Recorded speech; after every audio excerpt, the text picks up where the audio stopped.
Hello. Today I want to talk to you about one mistake that leaders, particularly sales leaders, make in managing their teams when they're having one-on-ones with them. This is the case and the story that I hear quite a lot from my clients and some of my students, that they're saying these one-on-ones are killing us, particularly those ones that they have teams of 8 or 10 plus, meaning if it's every fortnight they've got half an hour or an hour in the calendar with their team members, that's easily 4 to 8 hours in 2 weeks. That is a lot of time. And another thing that they share is that they say most of these meetings are not about something tangible.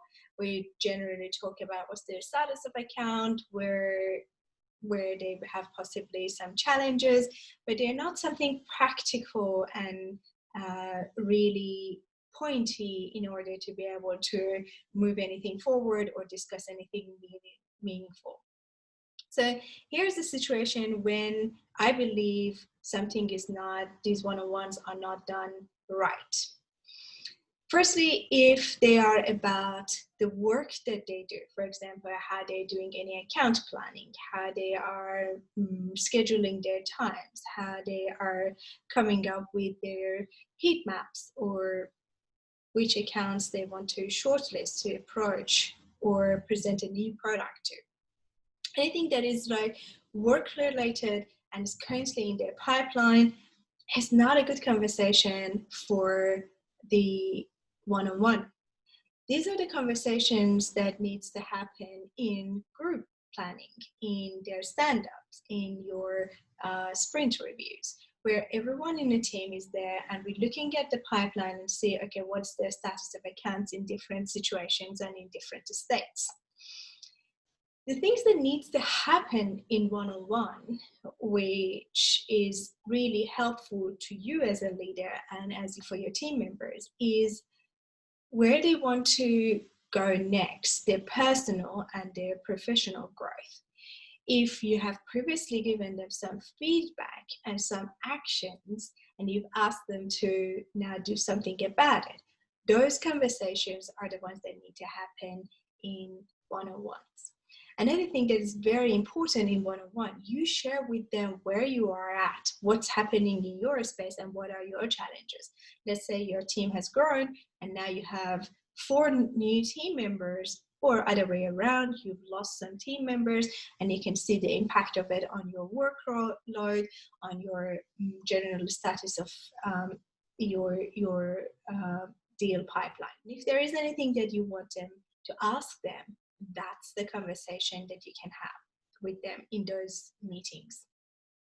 Another good example of something valuable that can happen in one-on-ones is when you want them to mentor someone, or if you want them to get some mentoring from someone specific. And therefore, they don't need to be so frequent.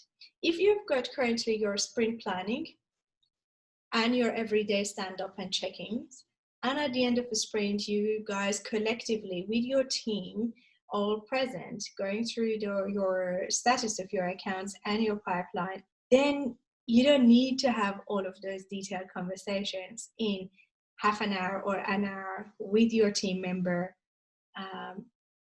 quite frequently.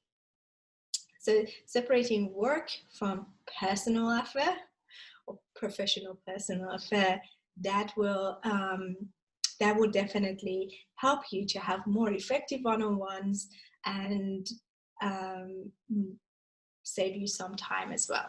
So the way in my head I separate these two from each other is this: anything that happens in group sessions is about it, and it is about our deals, our product, our whatever we're delivering it.